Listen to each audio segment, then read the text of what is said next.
Pine Sol scent can help repel mice for about 1 to 2 weeks before it needs refreshing. Pine Sol works by masking food and nesting odors and by producing a strong scent that many rodents find unpleasant.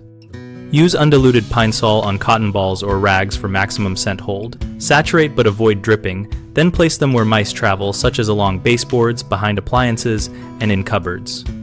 Check treated spots every 2 to 3 days for dampness and replace cotton balls when they feel dry or the scent fades, which is usually every 1 to 2 weeks in normal conditions. During cold months or periods of increased rodent activity, refresh more often and add extra treated cotton balls to dens and entry points because mice travel more and are less deterred when desperate.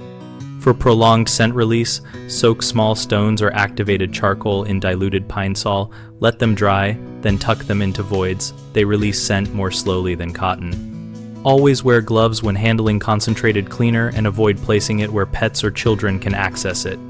Common issues are scent loss because the solution evaporates quickly, placement in the wrong spots where mice do not pass, and over-reliance on scent alone, which ignores entry and food source control.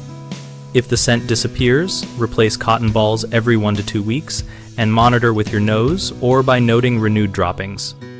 If you put deterrents in locations mice do not use, move treated items to baseboards, wall junctions, and along travel runs where droppings or gnaw marks appear.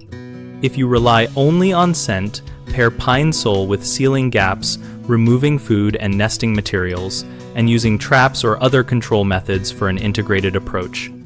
We run bighomeprojects.com to connect homeowners with local contractors and to provide practical guidance related to home projects and maintenance like pest control.